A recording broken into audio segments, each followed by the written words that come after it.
Bumisita si Pangulong Noynoy Aquino sa Davao City kanina para sa Mindanao Business Conference matapos ang mga pagsabog sa ilang lugar sa Mindanao. Sa gitna naman ng issue sa seguridad, pinag-iisipan ngayon ni Davao City Mayor Rodrigo Duterte na kanselahin na lang ang Kadayawan Festival. Live mula sa Davao City, may report si Bernadette Reyes. Bernadette? Jessica, sa loob lang ng ilang linggo ay ilang pagsabog na ang naitala dito sa Mindanao. Kaya naman dito sa Davao City, hindi naman kalayuan sa mga lugar kung saan merong mga naganap na pagsabog, mahigpit ang ipinapatupad na seguridad. Sa loob ng 2 linggo, nakapagtala na ng 5 insidente ng pagsabog sa ilang lugar sa Mindanao. Una ang pagsabog sa Cagayan de Oro City noong July 26. Sumunod ang pagsabog sa Cotabato City noong Lunes. Kahapon, magkasunod na binulabog ng pagsabog ang Midsayap North Cotabato at Sharif Saidona Mustapa, Maguindanao. At bago magdapit hapon kahapon, isang malakas na pagsabog sa kasagsagan ng ulan na naganap sa Lintukan Bridge sa Maguindanao. Halos maputol ang tulay. Itinanim daw sa ilalim nito ang pampasabog. Ang tulay ay ang lagusan papasok ng Dato Piang na kilalang kuta ng Bangsamoro Islamic Freedom Movement o BIMF ni Amiril Umbracato. May mga army troops tayo dun sa loob at kung sakaling siguro maputol nila yung tulay, mahihirapan kaming pumasok doon kung just in case na may gagawin nila karahasan doon sa loob. Isang sundalo naman ang patay habang 4 ang sugatan sa bakbakan kaninang madaling araw sa pagitan ng militar at Abu Sayyaf sa Albarca, Basilan.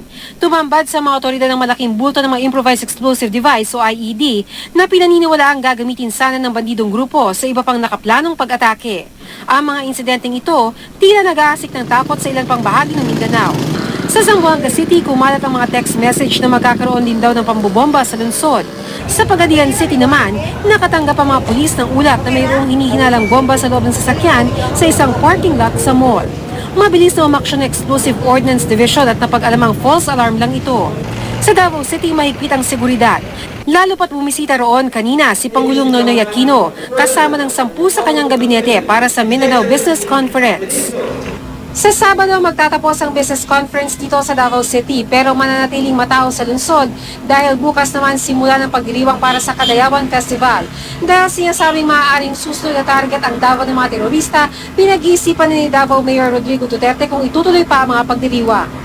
If I feel in my gut that there is really danger and would place jeopardy human lives and property, I might just scrap the whole festival. Patuloy naman pinag-aaralan ng mga otoridad ang posibleng motibo sa pambobomba kasama ng teoryang panggugulo lang daw ito sa usaping pangkapayapaan sa Mindanao. 3 grupo yung aming tinitingnan na dati may pagka-loose yung kanilang samahan. Tila ngayon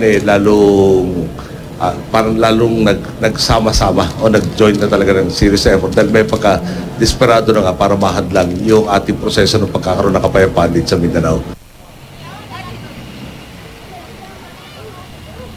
Jessica, hanggang August 13 daw pag-iisipan ni Davao City Mayor Rodrigo Duterte kung itutuloy pa ang mga kasiyahan dito sa Davao City kaugnay ng Kadayawan Festival. Jessica? Kasi next weekend na ba yung Kadayawan, Bernadette? Jessica, magsisimulan o magkakaroon ng kick-off simula bukas pero yung culmination ng kanilang activities ay sa August 17 pa. So yan nga ay next week pa, Jessica. Okay, so it should give him enough time para i-assess ng mabuti ang sitwasyon, tama? Oo. Tama ka dyan, Jessica. Ang pinag-iingatan lang naman talaga ngayon ni Mayor Duterte ay dahil nga doon sa intelligence report na nagsasabi na posibleng araw. Dahil nga maraming tao ngayon dito sa Davao City, kagaya niya ng business conference ay magtatagal hanggang sa araw ng Sabado. Nag-iingat lamang daw sila para nga masiguro yung kasiguruhan na yung seguridad ng mga nagpupunta dito.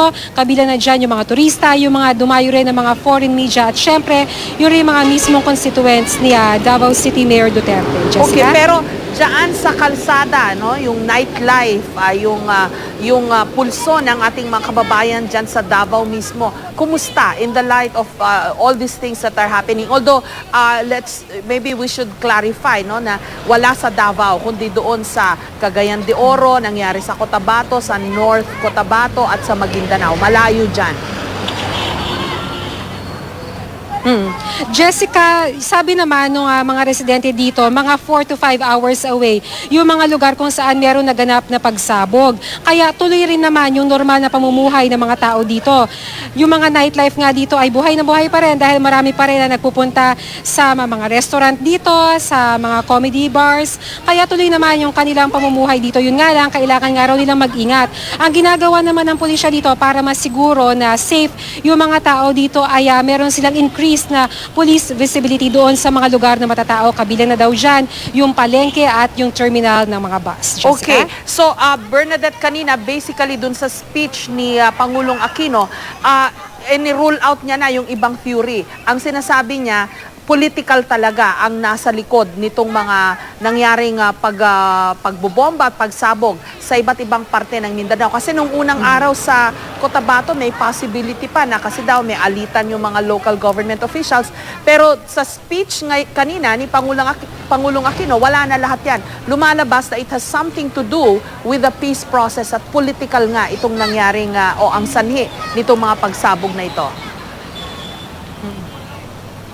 Jessica, tama ka dyan. Sinabi nga ni Pangulong Aquino na ito ay posibleng ginagawa ng ilang masasamang loob para nga i-derail yung peace process dito sa Mindanao. At meron rin siyang isang insight na nabanggit kanina. Ang sabi rin niya, maaari raw na ito ay ginagawa ng ilang grupo para kumbaga malusen yung ginagawang pagtugis sa mga suspect doon sa naganap na pagsabog sa North Cotabato. So isa pa rin yan sa mga anggulong kanilang tinututukan sa ngayon. Jessica? Maraming salamat, Bernadette Reyes.